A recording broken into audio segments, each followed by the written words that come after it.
mutako sayo te. Attendez to vandino boy. Atana silikeli yo ndenge nini. Atala kangeli yo kanda ndenge nini. Soki esali ke to bebani. Kolanda lo yengete. Lukanga tana minuit. Yako ebisa ngai. Frère. Ngana zongi na ndenge na nga. Lobelanga lilobana ke. Na mutu na nzambe na comprendre que moto yo nzamba sauver. Je peux me fâcher de lundi à samedi. Mais quand je vois quelqu'un respecter le schéma de Dieu, je deviens faible. C'est pourquoi mutu so nga senga bolimbisi na kimakaye.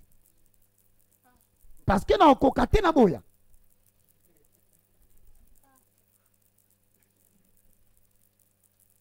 Na bandeli. Et comme nazolo ba boyo kanga bien. Bata sikape ba. Et ko sala ke na osidikela yo po na moto. Mais ko sala l'erreur te nzamba sakana ka paternité te. Période moko botolongwa.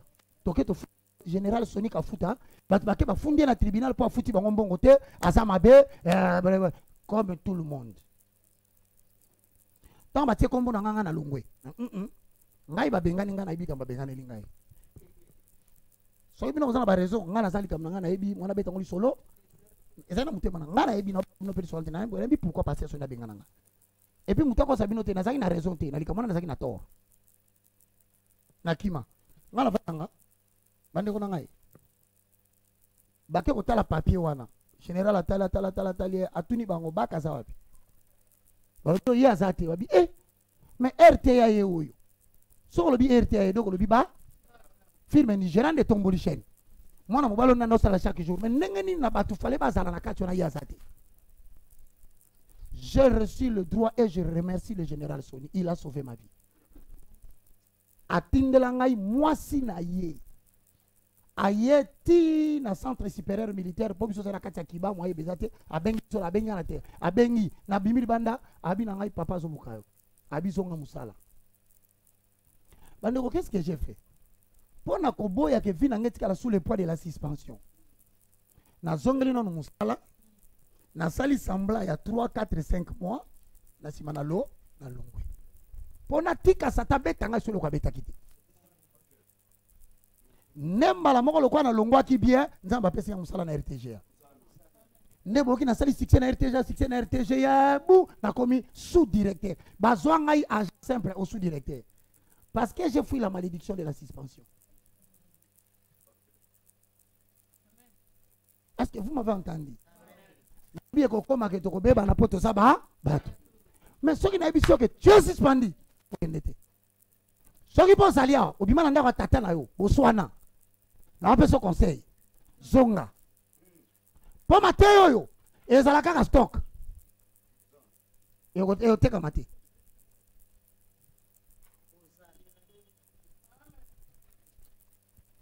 L'homme bien. Amen. Bien-aimé dans le Seigneur. Ah ouais, c'est à toi le bawa.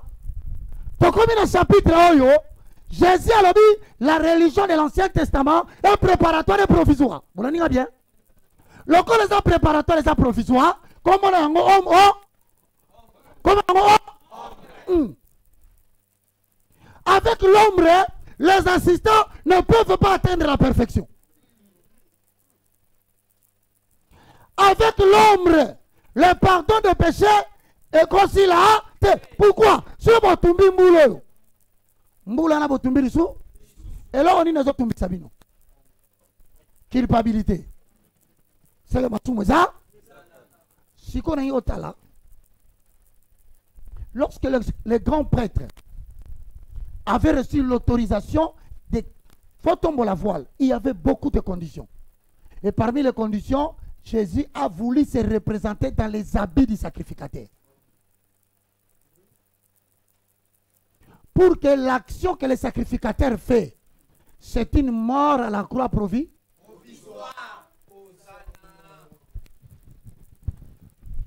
Donc, le sacrificateur, c'est au kota, à Tumbambeka, et c'est qui l'iwa provisoire. Et c'est qui symbole de l'iwa. La mort de l'autre est foi. Mais maintenant, l'iwa autrefois, Il faut soit kaka forme à autrefois. À plusieurs reprises. À coup faire. Sacrificateur à côté nous à coup faire. Moula na moussou à côté à coup faire. Il est mort à plusieurs façons, de plusieurs manières. Comment il est mort de plusieurs façons? La Bible dit, si les sacrificateurs étaient en grand nombre, c'est parce que la mort les empêchait d'être permanents. Il fallait mouton malgré lui voir ça là.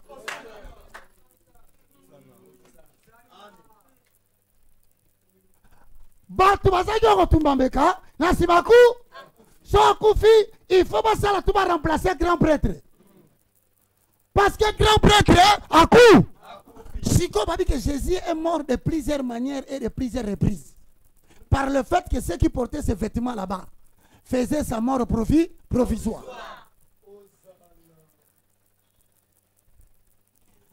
Il fallait maintenant que celui qui va mettre fin à la mort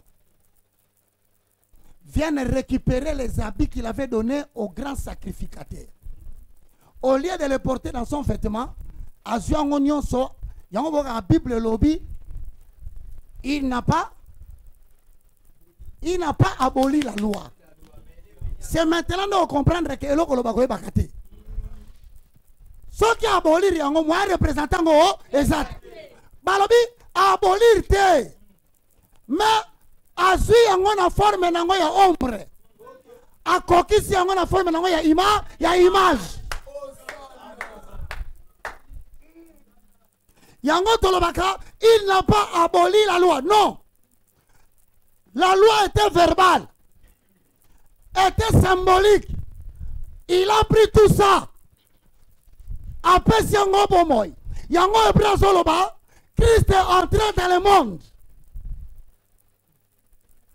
Dieu n'a agréé ni sacré, ni olo, mais lisez en bas, il a formé un corps.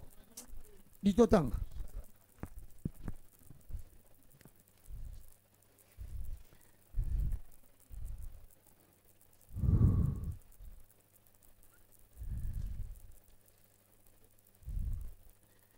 Hébreux chapitre 10. Le verset 5 on descend. Nous avons interprété la Bible bien. Nous avons un sentiment sur le beau. Et bon, Christ a aboli la loi. Nous comprendre de faire abolir l'exinité. Nous avons une question. Papa, ce qui est tout le temps Ancien Testament, nous avons un Nouveau Testament. Nous avons un parce que yo so image yango bongo ombreza yango bala bi abolir te totanga ka yango mais so totanga ka yango poto so la image okoki ko yakolo ba te ke ngana za représenter mouchoir oyo mais wapi mouchoir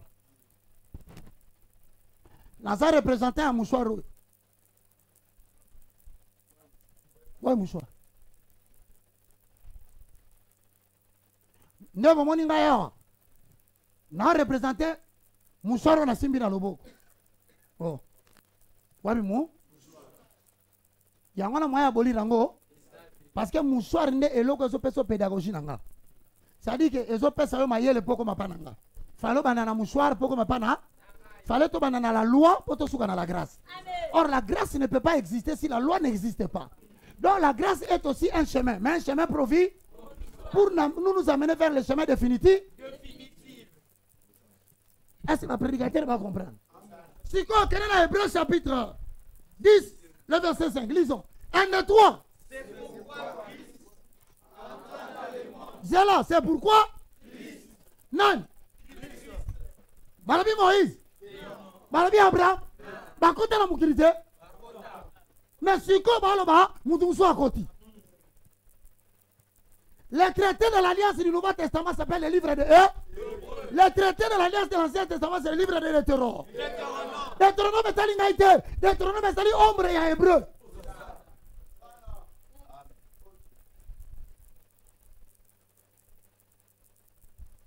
Le va bien? Amen. Le va mena bien? Amen. Nous sommes à l'Obaka.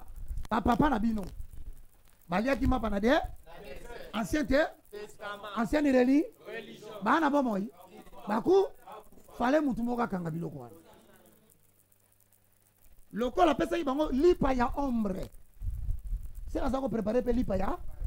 Yango mona la bina bango je suis le pain de Dieu qui descend de la boulangerie.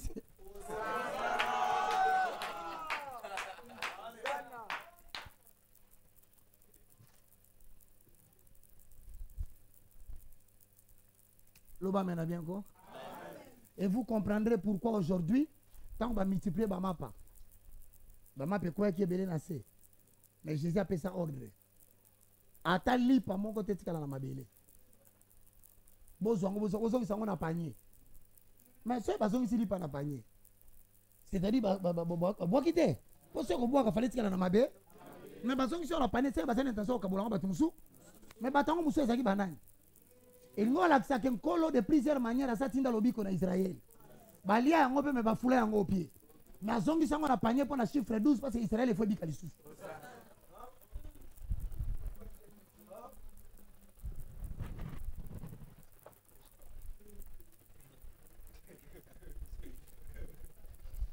Parce que Mapa appelle ça qui bango balé. Tango balé na souka baboki Mapa na. Or Mapa est représenté après avoir de plusieurs manières et de plusieurs reprises. Si ko loko la plusieurs manières simba ka te li par moyen simba. Yango ba son baboki na mabe. Or en jetant le pain en bas, c'est-à-dire vous avez foulé au pied l'évangile. Loko la comprenez que babiki na bango te. Après si bango symbolisme. A loko tiango sali 12 paniers pour symboliser les 12 tribus d'Israël. Bobo bango la panier azana nous nano ayete. Bogolia yango lisusu.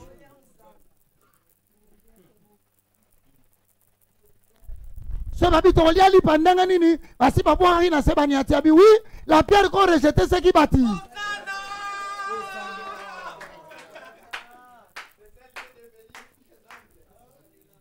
Lipo wana banyataka la se. O Israel abuaka kana balabala. Yango kolo lokoti azongi sama komi lipa la bomoy. Mais lipa ne ko sala boete ke mbamo pa nation jamais. Faut bi kisana nous Israël yango 12 paniers botawana. Voici le message type qui est interprété par les prototypes. Au côté le manayo peut bani côté Jésus a multiplié le pain. Mais lorsqu'il a ramassé les 12 pains, à un panier, pour que l'homme yango, il fallait qu'il montre que Banani Bagolia, non seulement Israël, n'a bambi c'est outil namai.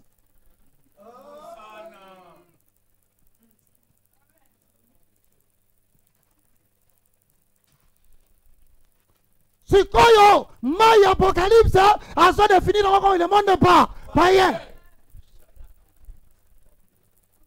Or na kati monde païen, mutalaki na mbisi comme miba. Et la kisi nini, na ba Israël, na ba nation, ba yela ki yeye.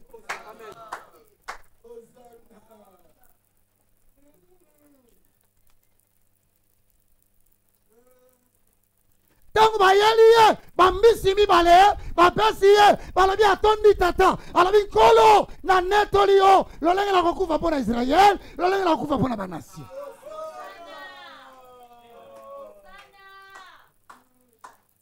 Mais awa, lipo mi balé, elles ont symbolisé deux peuples marobika, il faut babika la 5 pains, c'est-à-dire Ephésiens chapitre 4 et le verset 11.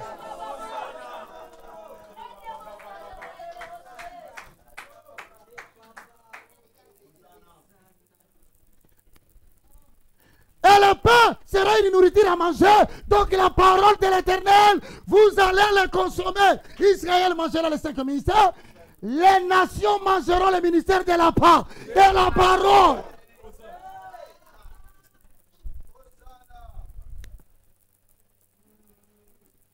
Demandez-leur d'aller rectifier ce qu'ils ont dit.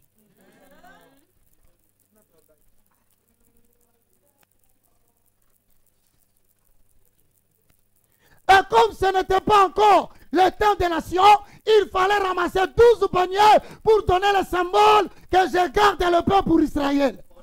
C'est pourquoi la Bible dit, Dieu n'a pas abandonné Israël. Les paniers sont encore gardés.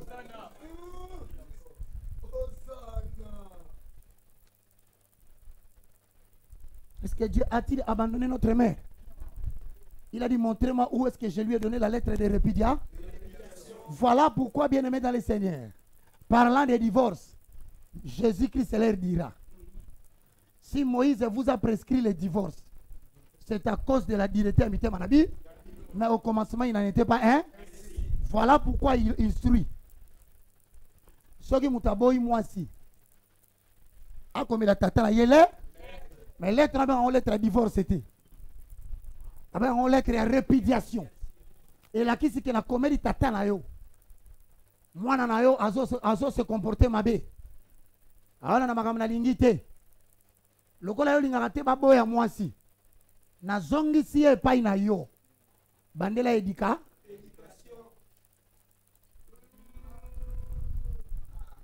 Batu bakanisa kazo benga na moi si. Or nza mandayo sa Moïse. Israël a reçu lettre. Le langage Israël a zotambola. A reçu lettre. Mais lettre wana na ko livrer na maboka mutu mususu. Israël ozonga na maboka ya tata na yo. Omoni tata likolo wana. Oya bota yo asala Israël ozala mwana na ye. Reçu lettre oza mwasi mabe. Yango balobi ke Yesu azo travailler na ba païen jusqu'à ce que le nombre de païens et kokokatobiki n'a kozongela alongo la lettre oya.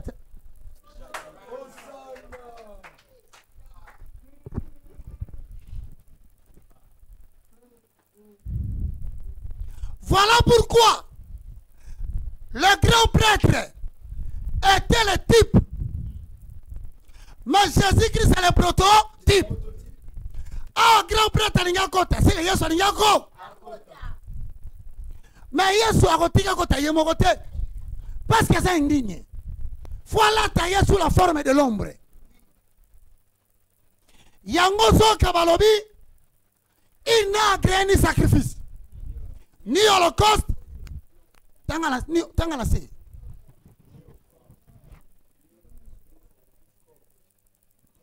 Tangala se ba kominini, mais non, na oka mtu tanga na Bible papa. Yozo talangande na ote akitoko, bongo yo mtu bandote akitoko koleka ngo somo na ngote. Le ba mena bien. Batei basalia bokote na ebiso ba musu ba olingo vanda te banderiti suka. Ozo te abo mutu atelemi asoko vanda te. Soki po sakani ale asimbiso na mwana na ya lobiso na mwana lokolo franga. Mais avant ce mwana na tuna aso asa kempoli po. Ba peso cadeau empoisonné.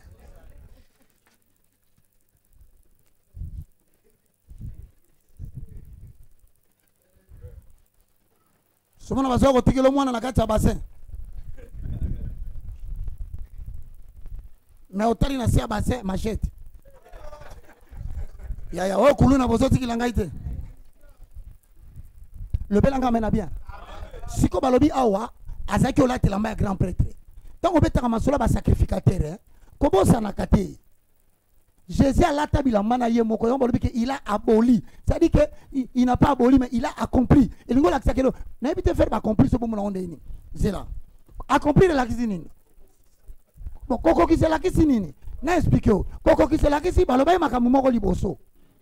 Parce que makamwana baloba yango me bato amona yango. Parce qu'il faut mutu moko akokisa. Donc azo makamwana komisa ngo réalité. Donc ça dit eza abstrait. Faut comme réalité.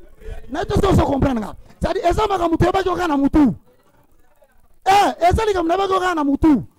Si on faut na mona ngona mi yango ki bilobi il est l'expression visible. Tout ce qui est visible n'est pas physique.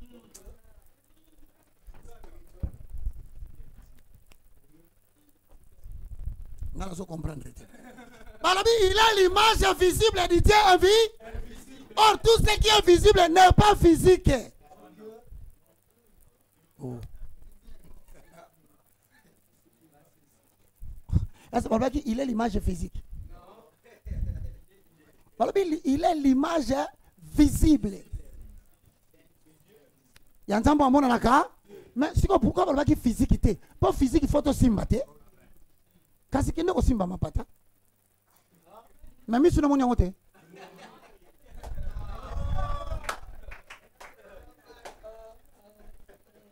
Oko betela nkolo maboko te.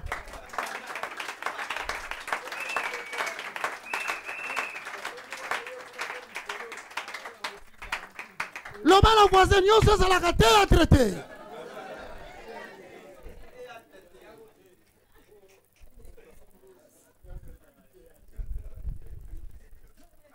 Makambo ya Nzambe ezalaka théâtre te. Ezalaka théâtre te. Oyebi te fanda na yebi sino vérité. Soki omoni nga na boyi motei na ndambo Nzambe atela nga na moni motei te. Bon, imaginez ko on a le soka musome na benyango ndambo.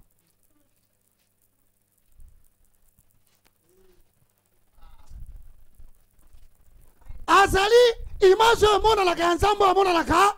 Or eloko mona la ka falaise la physique. Or ba yebi sino bolinga ka te bo simba ye bo simba ka yete. Ma bo mona ka vi na bino mubimba. C'est pourquoi les justes vivront par là. Parce que la foi fait que tu vois, mais tu n'as pas encore touché.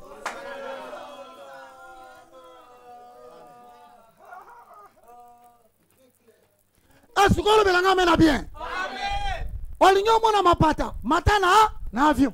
Même un avion aussi mama patate. Anza moyo amona naka mapesa mutungu yo sakana na simbaka simbaka eti.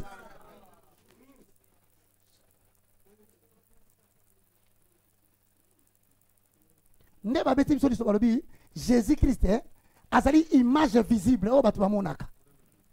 Mais Nzambo amonanaka elingo lakisa ke azali réponse abiyano ya biloko o batu bamonaka. Ne na vande okomo na voiture to vande okomo na voiture na miso. Kasi kendo so.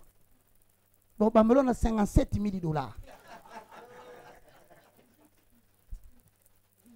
Mais pour olongola papier à $57,000 wana. Oti yango pembeni mutu ke koma yayo. Balobi foza na image visible na ye.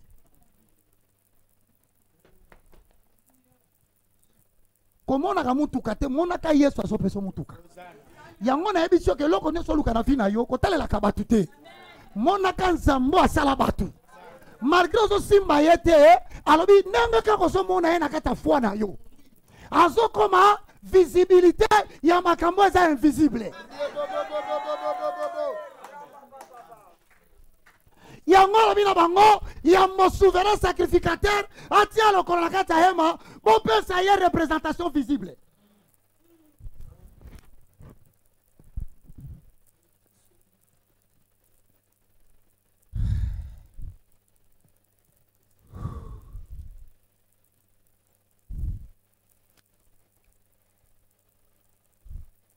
Exode.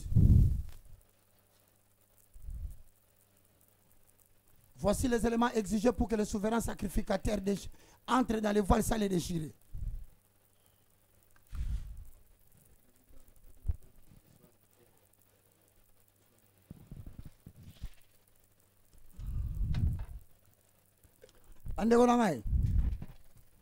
Attends la coquille 119 ans. Natio a défi. Ngalo ti évangile te. Te boyebi bote évangile te. Boyebi go esala kate elongola ka mutu souci ko na omoni souci na mutu elongwe si tu révèles l'agneau même les soucis disparaissent. Tangela nga hébreu. Et nani Exode. Exode chapitre 28 et 6 28 et 15 28 et 30. Nous voulons virer.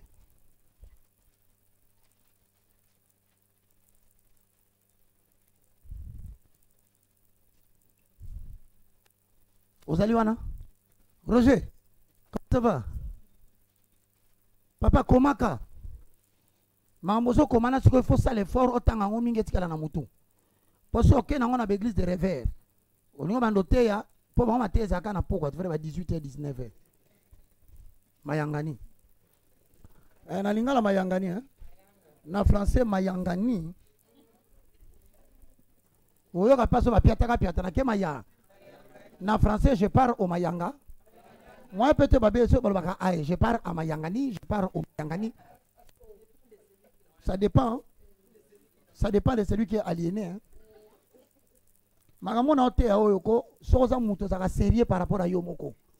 Oko tika n'importe quel incirconcis tellement le belo mamba Jésus.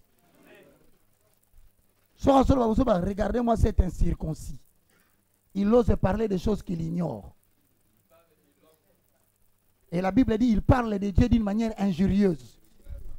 Alors que Jésus.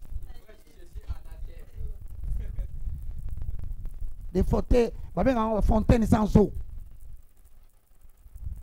Comme le fontaine à gare centrale. Mongo ebima basala makambo nyonso me mai epumba lisuti.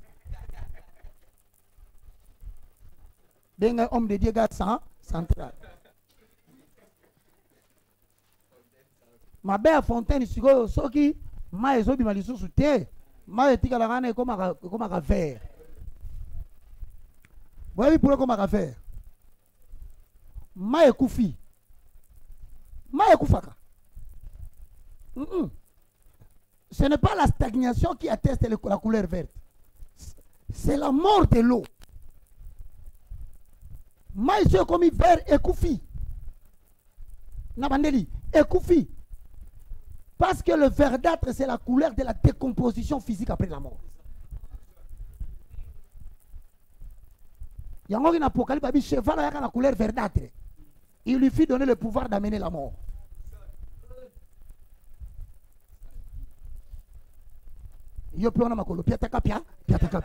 Apocalypse chapitre 6. Comment décoder?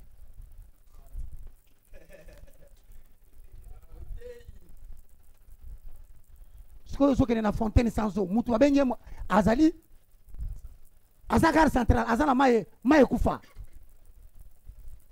Yo yebi ete malamoko ye. Oh asa mutu na nzambe. Elo asa rappelle ma bena bino munoko le kabino. Depuis boye banzambe tout le monde connaît Dieu maintenant.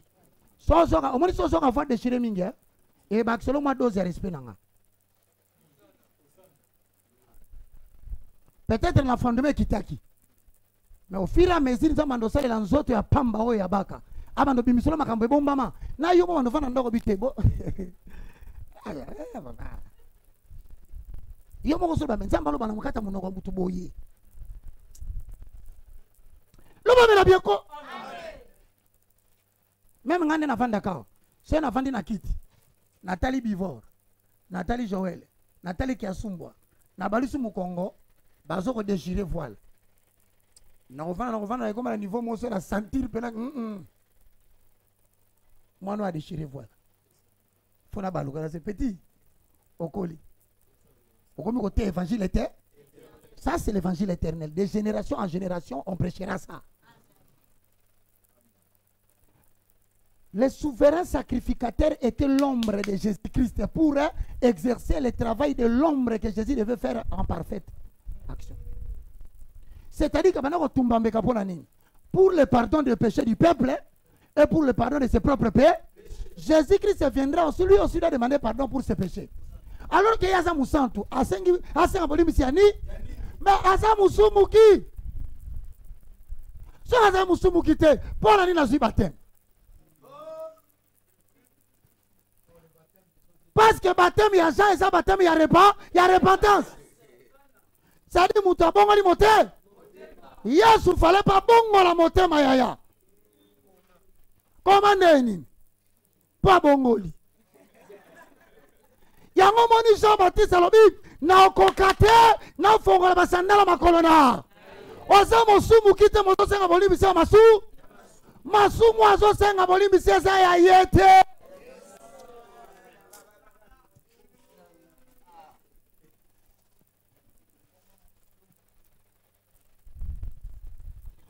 Balukaye, basala tu basoye, zamba boya. Pourquoi zamba soboya? Parce que Allah dit l'amba souverain c'est Golata. Fin là.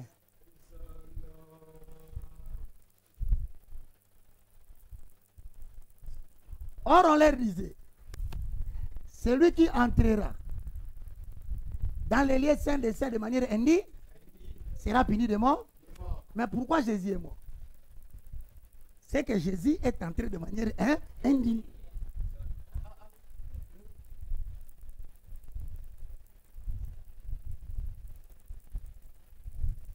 Zambe monene halati poswa bomoto ponatina nangaye Oh Yesu. Mokonzi mapinga babeti yena basoda.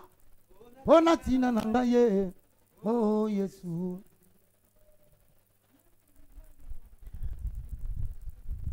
Yeko le roi de balete kote anzu. Ye falala take kote anzube. Poso la take kote anzube tembele o na o ekokanite. Or o ezani ni o ezani o ezali balobaki na Isaac longwa likola mabanga. Nyama waza mema sana kata ba buisson. Mutu na eka ngami na kata ba nzube. Ifo oyo ya ba nzube wana. Eko kana na meme oyo ya sovaka Isaac. Yangola te komi na tanga suka. Molimo mosanta touche mala moko soda. Abieza na loko moko eza. Fobola tisa loko meme Isaac ala. Nanda nga to fabriquer ba épine aso bateka solo nga de l'ombre à l'arrêt.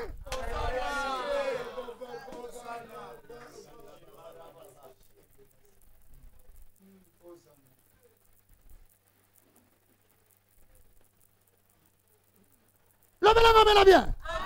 Ephod Esaïe. Petoro Esaïe. Les Urim et les Tumim yé. Oh, frère Roger. Tika kolobaka makambo boye. Biso tolobaka na kata université o ne tolobaka. Et là on est solo faut démontrer ngo par la part.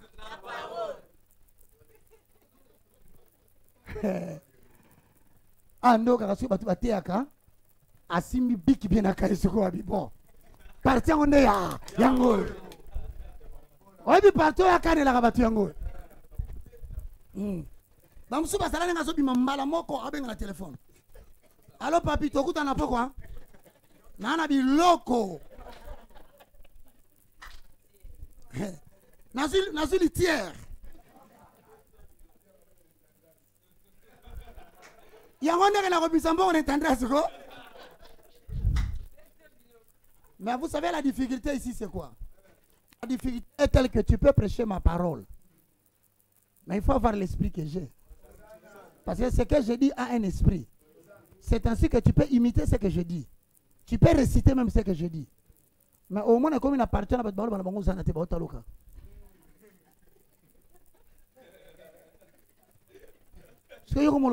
Pas baka parti oyo. Bagangaka. Au bandeli sous papa. Ozo sala ma plusieurs manières, na plusieurs repris. Moli moi ça, asate. Tu peux imiter la prédication de quelqu'un, mais tu ne vas pas imiter son esprit. Et je vous ai dit, pour imiter mon esprit, donnez-vous de la taille spirituelle. Tant on a quand on a ça encore. Au moins on a terminé dans libanda. Il y a ça bon robani. Loba makasi. So to terminé bana ba sambela, na biso oni. Tika ba sambela. Wana yo solo ba uzotala nga so ina epoto kata, ngai na sanga nanko. Lelo so yeba kate yeba na ba tika bango basambela. Wana sanga yandara bara. Sanga kina ka furobi ngai. Posko intimidanga shaya bara yandara bara ya. Odo sagala nela matena yo moko.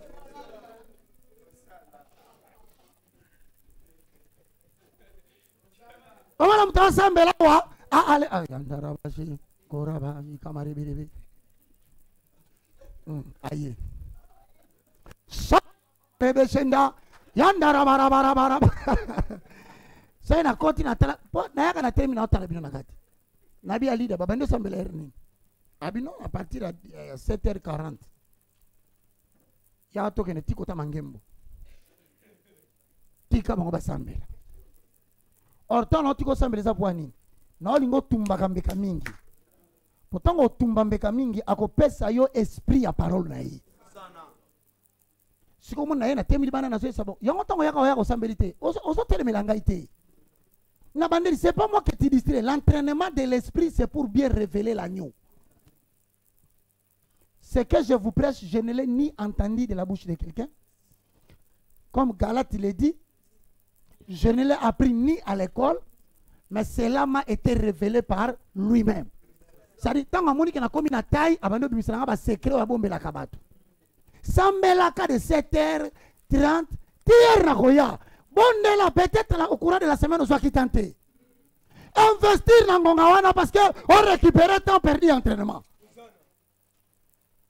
tala okozwa mateyo nde na oloba boye olobi te na ote yango olobi po olobi dimanche papa omani okobanda ozunguluke ka na introduction oluka mwa okota ekoteli nalobi ya ekoteli na mukolo esprit ozoteya na kati na nge kosimba yo okoya na kaye na makambo olobaki na ndenge okotikelaka ye na ndenge bandoloba na ndenge fule ekotombola la nyo okoyeba parce que l'esprit est déjà la lettre tu ozo komane koboma yo pozo abombo ye kota na moto il faut l'agneau akamata la loi azo yango alata yo eza oyo ozomela te oyo ozomela eza mokie eloko ekotaka na kati ya mutu ebima nde mo te yango alobi ke celui qui boira de mon eau omeli kaka o omeli kaka mon eau pesa nzambe chance Saint-Esprit avanda bien alobi de fleuve yo melaki kopo ndeti oyo exemple nga natindi bino omelisa bato mai te mpo bino bozwa makambo nyonso kaka na makolo balobaka na français prendre la lettre par le pied eza expression française donc ozwa makambo na makolo depuis agumba mutu boye babi tala ngai bango bazala kote vitalo boabi obakalakisi vitalo soko melango na loboko ya mobali okobota mwana ya moba okokenda ngo na loboko ya mwa okobota mwana ya mwa vitalo nga momu na balobi baka alobi ke ye moko tasambelaki mpo na yango vitalo transcendama beni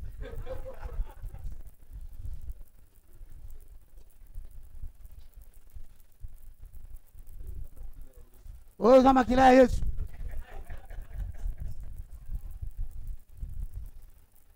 makila ya Yesu bralima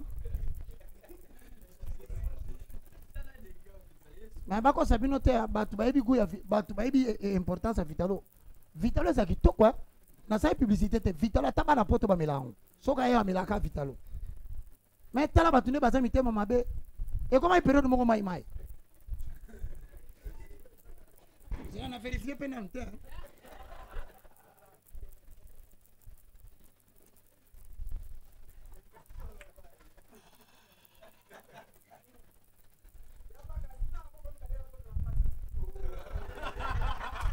nzamba pambola yabi maboko mibale poko te omwana moba oyo mwa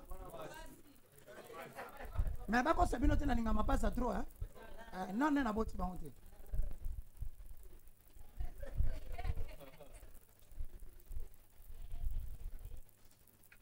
elo yango ezongi kuko esili biloko malamu komilaka te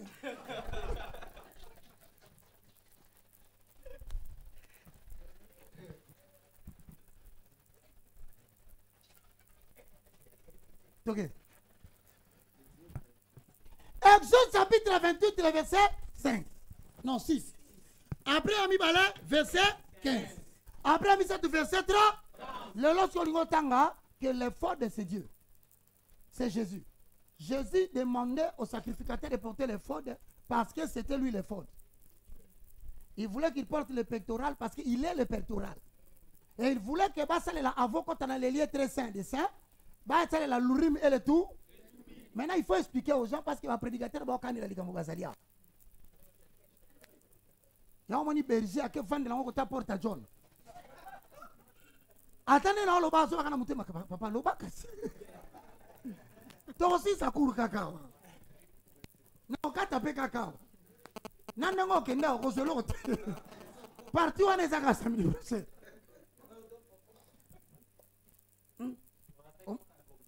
On moniteur. On moniteur, maman a commis pectoral, effort. Ourimé le toumi, a été 3 points, a été babar, mis ça d'exclamation. Point. Ainsi, monsieur Obiga, c'est un gars la bandit, ma solo.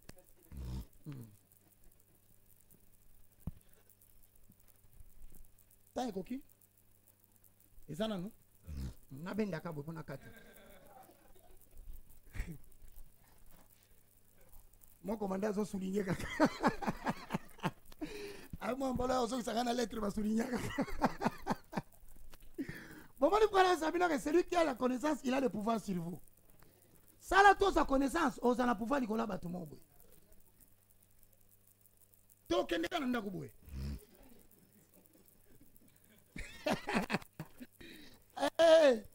zawe na ngai pati no ndeni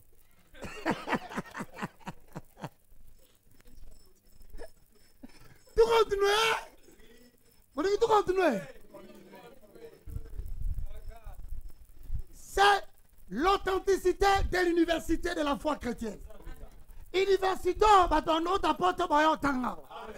je prophétise université, bino betidia botangi sa mindele hawa. La lobito comme un bâtiment à 5 niveaux. Premier gradué, deuxième fondement, troisième fondement, quatrième. Cinquième fondement, c'est la bâtiment. Baya.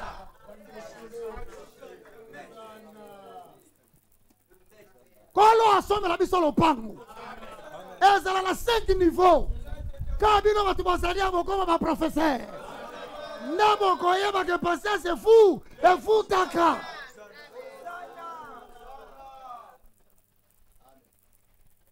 Ali na kamati kura fondement na sali restructuration. Ba pasteur ba teaka na bakan, comme no banane. Ba omonie.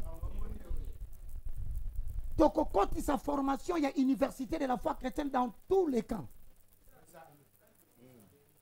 Et ça a une école supérieure de formation des officiers supérieurs pour l'université de la foi chrétienne. Papa Tino, au côté à Bango.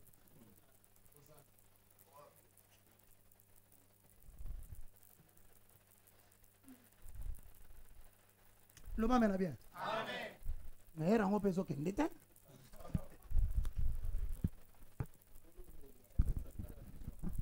Papa biloko nde pesa ko posa pena lobi na tongo mokolo ya mayanga ya maya so ovani bilo tala bonde ba okende na ba yanga ni sanga ye sai boye ba ki mama baka oluba mbele boye inviter mbongo na bino rentrée scolaire li ama na beka awa perero ba passer ba ko augmenter ko senga bakaye mati ya surtout okari okori okora kaya na couverture ya makasi wana na tindi basomela nga bana bakaye 90,000 4 paquets ya bo passer kanisa ndenge wana kanda ko sala lobby okoyoka ba biloko offrande de tapis noir offrande de sel bleu offrande de récupération torturationnelle, offrande de sacrifice abondant. Donc, papa, moi yoga soni, mou kolobo et mouibi. Bon, lisons la parole. 1, 2, 3.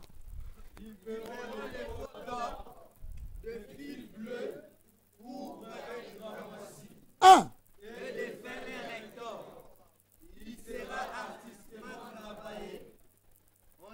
Deux.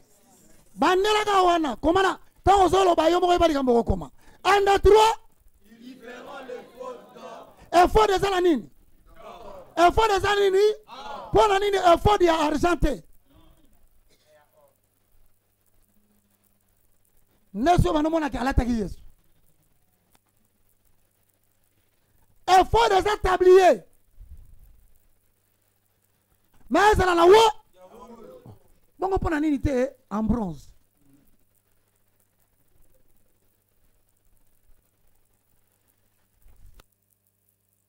D'or, hein? Toga na se, bako minini? Singa la mosa la couleur nini? Pona nini kaka bleu?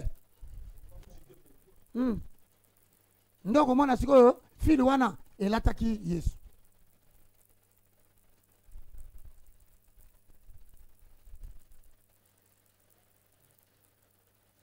Après, nini Jésus?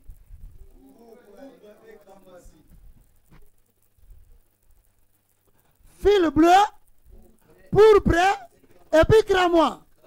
Singa. Eza la couleur nini?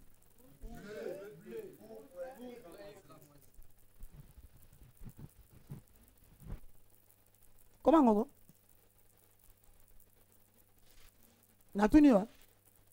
Yom to landangai. Oso so tonga. Oso simba tongo ba tonga ilamba. Oso kota singa. So babi singa oso kota nakata tonga. Hein? Po o kanga de shiriri. O kanga loke pa bilamba mi baleza boyet. So fo baka côté sa moko koto mo. Moko na ancien moko nu. Fo ka na pa ka fo bato. Mais po tonga so ele singele kanzela ni. Ele kaka place de shiriri ça qui peut kangati. Il y a quelqu'un qui a été le fil pour toi. Mais le boko ekumba eze loko epasona ki rido. Ya? Siko elamba o ba tonga de lento. Ezaki akopasuka il faut pas comme ça ngomo. Mais le boko ezo kumba tonga. Eza nzambe. Singa o ezo kangande. Eza Jésus. Mais ceux qui parlent c'est pourpre parce que pourpre eza ye. Kena na Israël tout na bato so bato la ta pourpre ça barua. Non bato yambo. Mais pourquoi faire ça la couleur bleue? Parce que bleu est la nature, il y a origine céleste.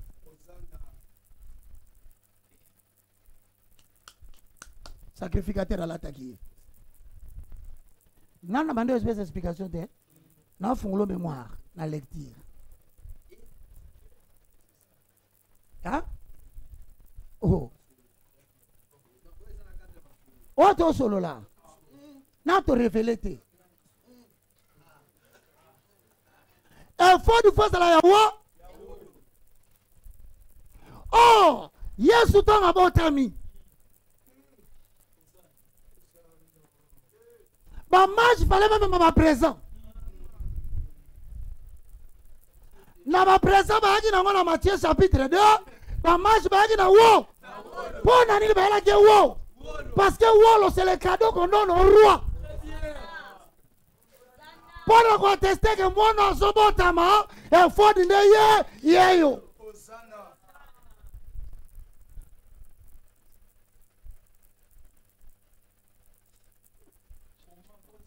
Maman, comment? Azo, comment on dit dans ces lignes ici, azo, comment sur la partie. Si on a apporté de l'or à Jésus, c'était parce que Hérode savait que la royauté de son ombre avait quitté l'ombre pour aller chercher l'image. Il y a un benga ba mage, abibo vérifier na lalité. Bazo bisanga na buto lelo ke bokonzi tiki ngai. Bo lukela ngai muto ba pesi bokonzi. Bo mai pona tika langa moko. C'est bon ndanga très bien. Si ko ta ba ke ko lukaye ba moni ete. Angelo bina bango bozo ngate asa intention bo mamwa. Ba pesi wolo. Après wolo ba pesi mir. Après mir ba pesi c'est ça qui est wolo. Parce que l'or, c'est la gloire de Dieu. C'est ce qu'on remet au roi. C'est pourquoi le sacrificateur devait porter le roi dans son corps. Avant d'entrer, la gloire doit être là. Maintenant, moutou, peut-être qu'il wolo, bah, même mir. Non, ça. Wolo, le corps, le roi. Mir, non, ça. Comme une personne qui est un roi mais qui mourra.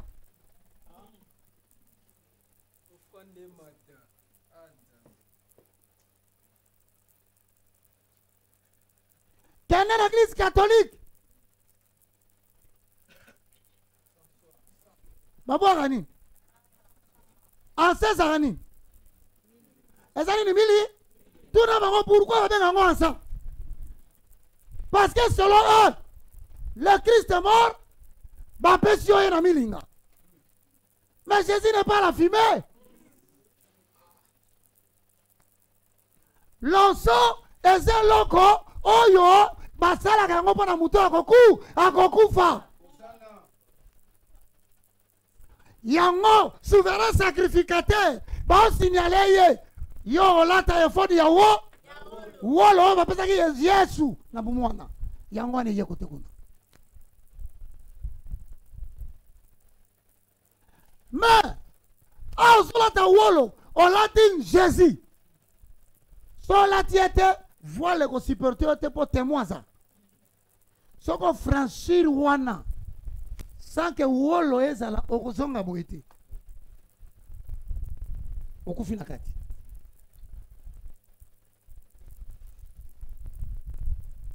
Même les souverains sacrificateurs avaient reçu Jésus sous la forme de l'Ancien Testament de Romains 19. Tant azoza pectoraux azolata, il confessait de sa bouche le Seigneur Jésus. De sa bouche, il disait Jésus-Christ sera ressuscité d'entre les morts. Ndena koti awa masumu nangeli mbisami je suis sauvé. Mais ola suka wana ba biso ko wolo yo lati eza wolo ko tala mabele te. Eza wolo etongami ne lamba moko singa oyo boko tongela yango. Singa wana il faut zala bleu. Zonga na mukanda ya Exode 25 verset 1.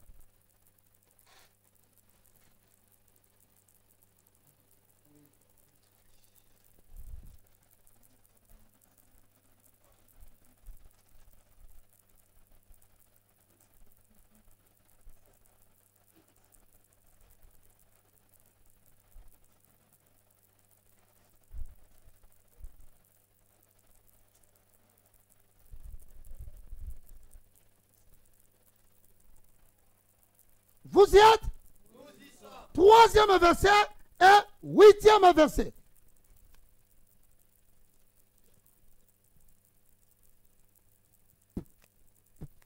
Vous y êtes? Un de trois. Moutinons Satanga. Un de trois. Voici ce que vous recevrez. S'il vous plaît, s'il vous plaît. S'il vous plaît, tout le monde. Je répète, l'université de la foi chrétienne n'est pas le centre des fanatiques de Baka. Parce que vous êtes des disciples de Jésus-Christ de Nazareth. Un de trois.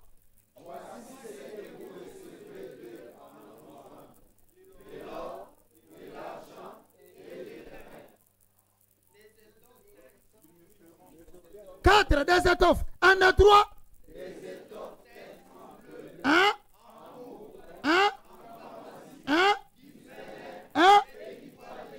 Pourquoi quand biloko ne basali le tabernacle yango moko o be souverain sola azolata?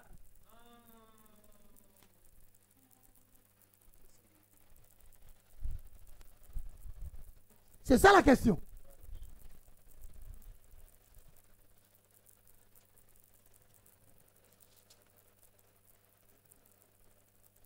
La question est donc posée. Comparer les éléments du tabernacle. Mais ce que le tabernacle va passer les mêmes éléments avec les mêmes couleurs. Mais seulement le tabernacle va bâtir ici. Pour ça, pour côté du collet, ça va pouvoir y acheter. Et bon, Jacob, pour son nid, l'attaque dans le colo.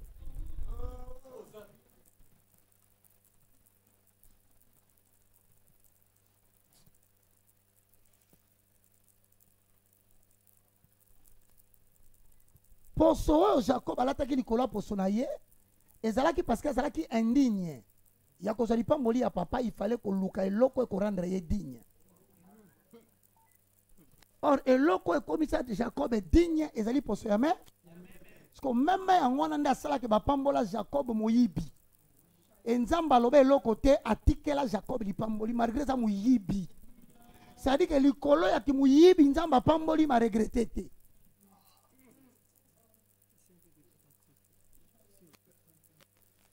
Moutouaïbi, mais papa lobi, Nzamba intérimé. C'est parce que Ngaïna yo toza race à Jacob. en soi, tu as dignité de recevoir l'ipamboli. Il faut que tu saches que Jacob n'a vu la biso lelo. Tant que tu as là, tu as nyama, tu as na poso na biso.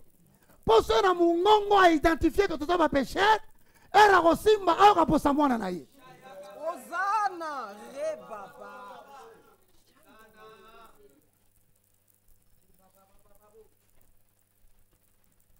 Isaac alobi na ye, mongongo na zoyoka mongongo ya ja. C'est-à-dire moyen na pambola. Mais lokola église révéla qui secret. L'église qui représente Rebecca. Rebecca livre le secret de l'agneau pour que les pécheurs quittent le monde et reçoivent la bénédiction avec tous les sanctifiés. Mais il faut que l'agneau soit tué.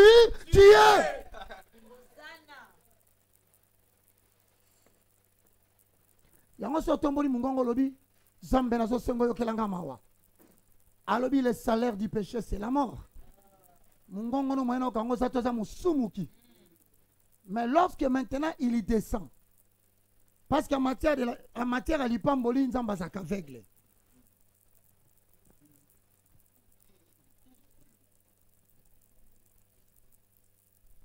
Nzamba za aveugle na matière l'ipamboli. Wale lesquels batabi ben nzamba aveugle. Nzamba za aveugle la matière de l'ipamboli pourquoi? Pour la simple raison que Isaac mis se koufaki. Mais mis se koufaki était na bumwana. Mis se koufi Isaac na kimuko. Donc Nzambe so azaki na mis sous regardant et ça dans l'Ancien Testament. Mais a tokomi na tango suka akangi misu.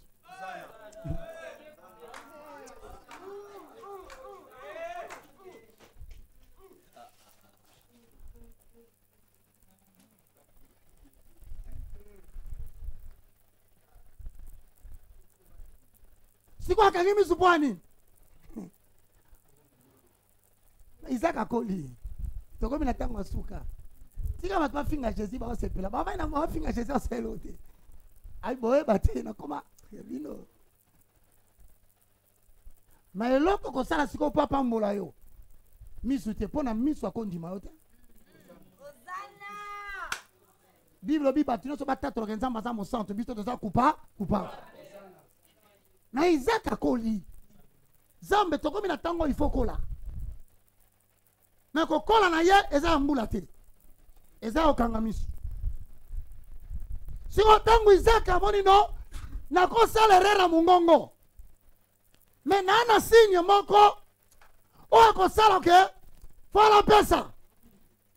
Jacob pesa nga loboko na yo. Jacob atomboli loboko. Jacob qui représente Baka. Jacob qui représente Patience, Eli, je dirais même Tino. Patience, John, Binonioso. Nangai, Nanzota Yakobe, wo. Tobota mana komo ya miyibi.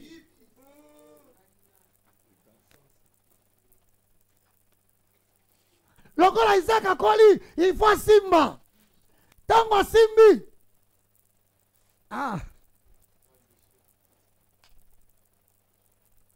Jacob. Tango zoloba. Nazomona, nazoyoka musumu kia zoloba. Pona ebi mungongo Esaku. Nazoka musumu kia. Mais le premier temps nazo simba yo. Mwana abota maka liboso pona beda pambola mwana nanga moko ya liboso. Mwana na pambola na zalo kola Esau mutabota ma liboso. Mais sikoyo nazomona na boko na ba poil.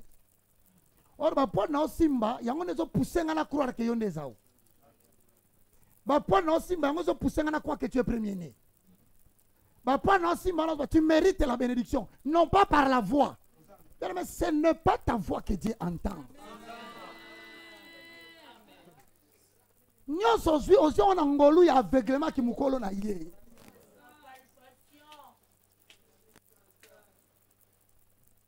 Mbalamoka lobi tika ozali pa moli ya tata.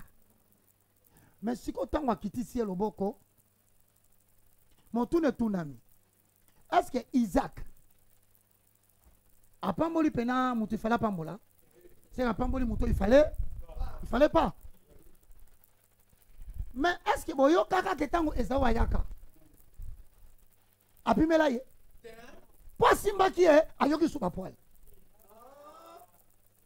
Akawa bien. Na pas moli ndeko na place na yo. Mais soki ndeko pas moi.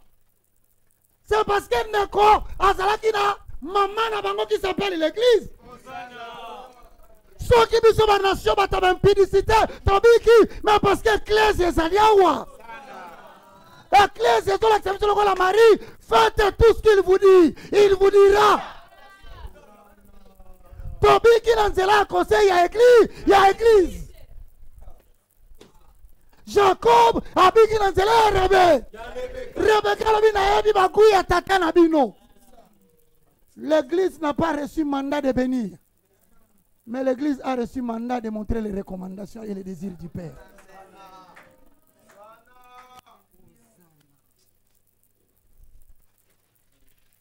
Rebecca ne bénit pas. Rebecca montre l'obéissance. Rebecca ne bénit jamais le mariage. Mais Rebecca prêche les indications. Rebecca ne donne pas la prospérité. Mais Rebecca montre l'obéissance à celui qui donne la prospérité. Rebecca ne fait pas voyager en Europe. Il n'a pas le visa. C'est son mari qui a le visa. Or, si l'église est l'épouse, Jésus-Christ est le chef de l'œil. L'église est un isaïo, bino konza malingaka. Sala yango, on mérite lipa moli. Dites à l'église qu'il ne bénit pas.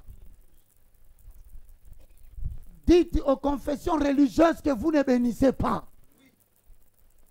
Même tout ce que vous faites dans les églises comme des mariages que vous bénissez, c'est faux. L'église ne bénit pas.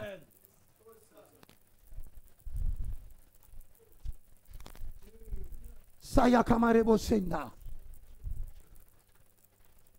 Rebecca, c'est le type. Mais le prototype, c'est l'église. Le grand sacrificateur, c'est le type. Mais le prototype, c'est Jésus. Or, dans le type, il y a ce qu'on appelle le faux en or, qui représente le prototype Jésus. Oya za digne à recevoir wolo. Utabo mwana na eza Jésus.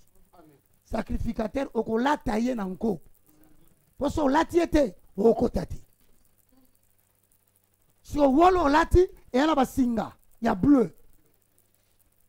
À la ligne.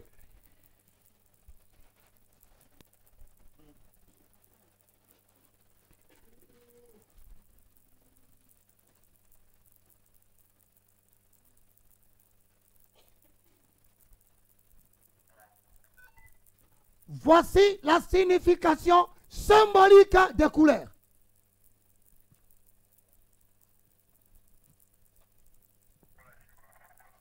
Voici la signification symbolique des couleurs.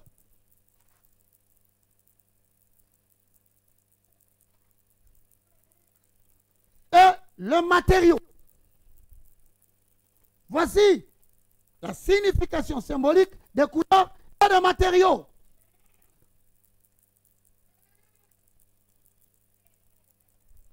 Un, l'or.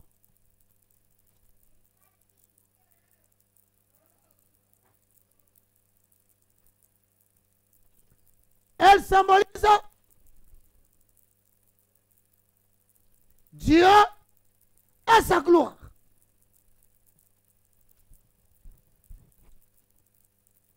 Elle symbolise Dieu et sa gloire. Virgule, l'argent. Donc, chaque fois que tu liras la Bible, là où tu verras, on dit l'or et l'argent appartient à l'Éternel. On ne parlait pas de l'or, il y a matière première. Ndea, on va comprendre qu'il ne faut pas retirer bâti.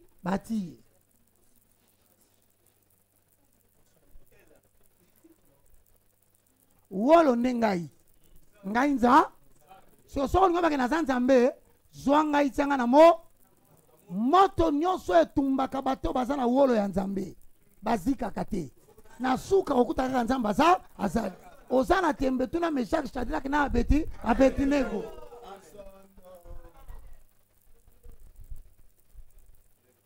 Comprendre? Wolo la si Dieu est sa gloire.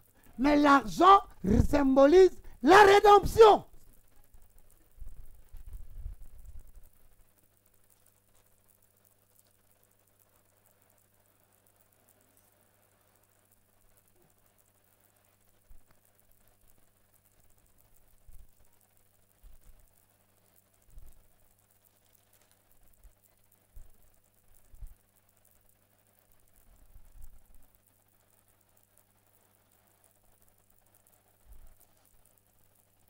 Vous y êtes?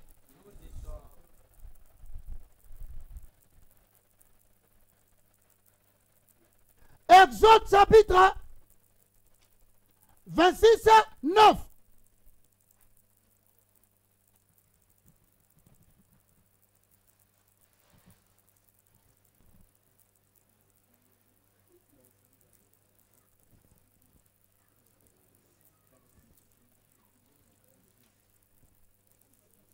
Exode 30, 11 à 16. C'est là, Noki, dans 5 minutes, na okata. 26, 9, Exode 30, 11 à 16.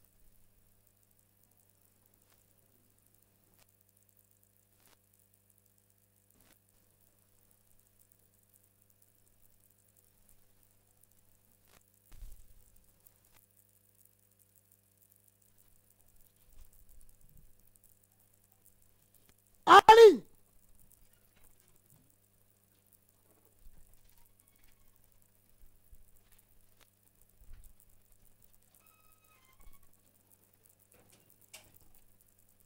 Au temps biblique,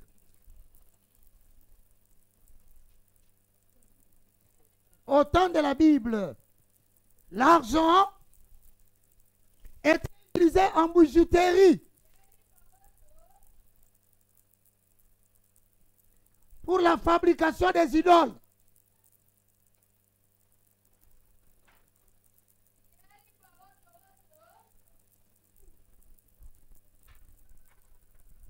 L'argent était utilisé pour la fabrication des idoles et était utilisé comme monnaie d'échange.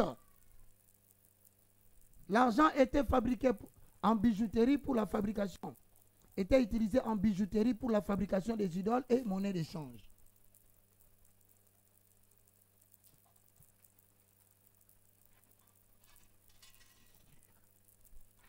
Mais dans la construction du tabernacle,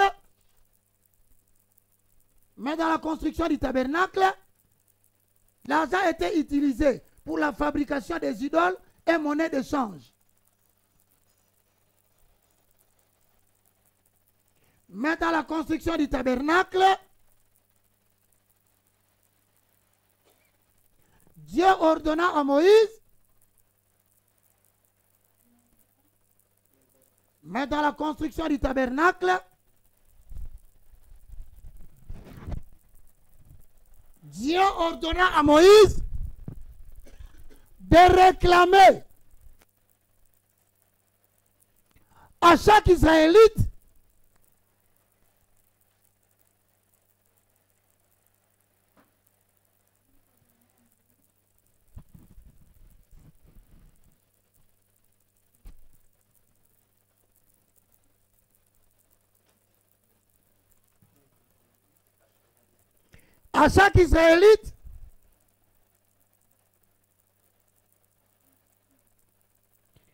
la somme d'un demi-cycle d'argent pour le rachat de sa personne.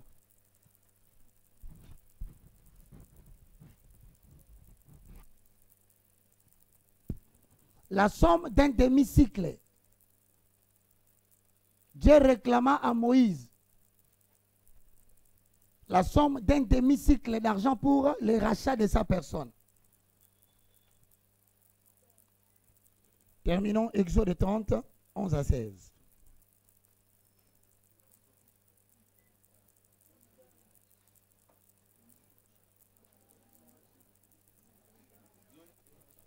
Exode 30, 11 à 16 et terminons.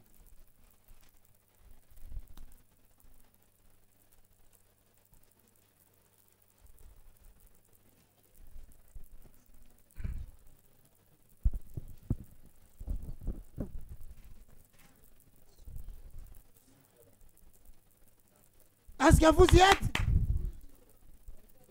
Exode 30, 11 à 16, on termine. Merci beaucoup de nous avoir suivis sur ERB Télévision.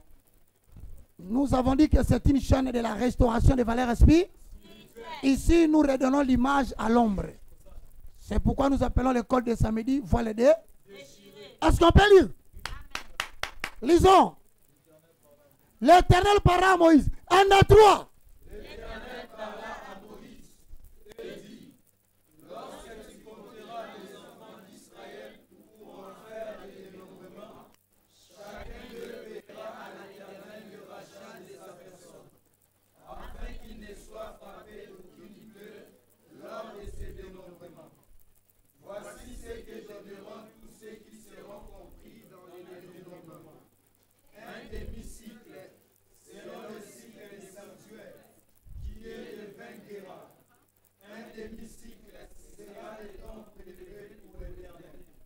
Tout homme compris dans le dénombrement, depuis l'âge de 20 ans et au-dessus, payera les dons prélevés pour l'Éternel.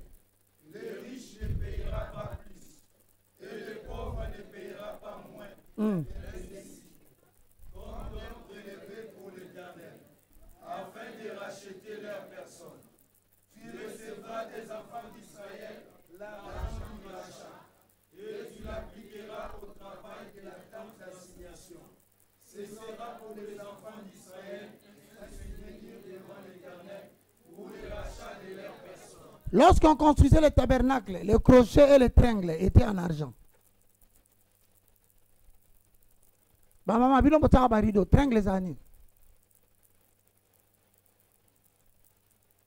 Vous ne connaissez pas les tringles? Tringles. Maintenant,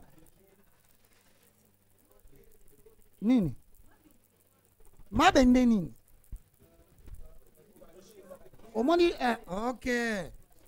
J'ai là. Au moins, rideau. Hein? Libende mo besaka latéral. Yango de kota kana madusu batiaka na rideau. Peut permettre rideau église. Or na oti ko bisabino. Que rideau.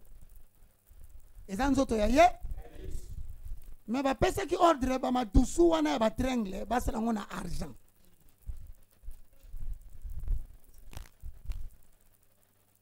Pona tiyo ko simba rideau vanda. Siko mutune tunami. Muta simba ki rideau. Eza libaya, n'est-ce pas? Si on rideau, neye, or pas rideau quoi ya te pasukati. Et là on est libo sofo bukana. Ou bien libe ndo simbiango. Tangu Yesu azo kufa. Kuna likolo libaya zo bukana. Tangu libaya bukani. Rideau bandiko pa. Tangu rideau zo pasuka. Ba triangle en argent. Et pas. C'est-à-dire que l'opération de rachat dans le Nouveau Testament et l'opération de rachat dans l'Ancien Testament symbolisaient l'argent, les demi-cycles de l'expiation. En étant déchiré, même l'argent qui symbolise la rédemption est sauvé Batunio Nyoso. C'est pourquoi il avait exigé Bosalango Ana et argent Ana Bandoro Bani. Bosenga Israël Nyoso. Appelle ça un demi-cycle. Aux alosa riches, on peut se belleter.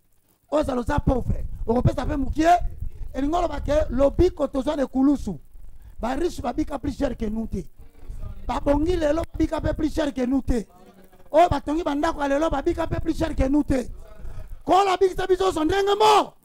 Yena zo sala ngolu na mutu na tangu na. Ya ye. Longola la mutu na yo babonga poyo so. Rédemption ça kamo. Voilà pourquoi, mesdames et messieurs, il a exigé qu'on prenne l'argent, que le sacrificateur les porte. Mais quand il le portait, c'était le symbole de l'expiation du péché des enfants d'Israël à qui on avait demandé à chacun un demi-cycle pour l'expiation du péché. Gumba Mutuna.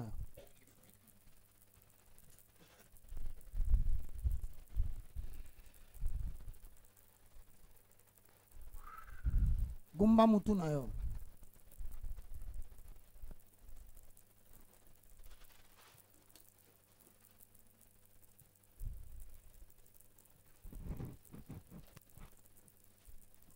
Que Adonai puisse nous purifier. Biso batuto so senga siko lelo. Tozana voile ya kopesa ete. Toane loko akopesa ete. Metika nzambe wana asomba yo lelo pona masumu ya lelo te. Asomba pe pona masumu ya lobi. On s'ottene ko kokaliso soutien, nous disons un grand merci à la régie qui nous dit au revoir. On continue notre prière.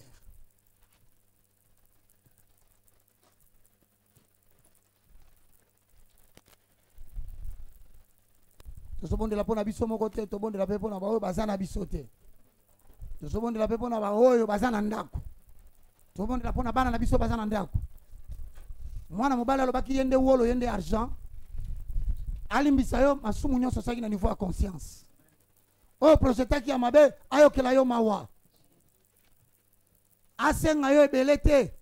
Po asengi pe bariche ebele te po apambola bango.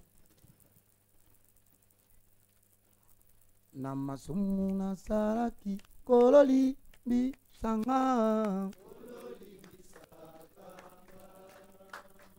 Na mabunga na bungaki kololi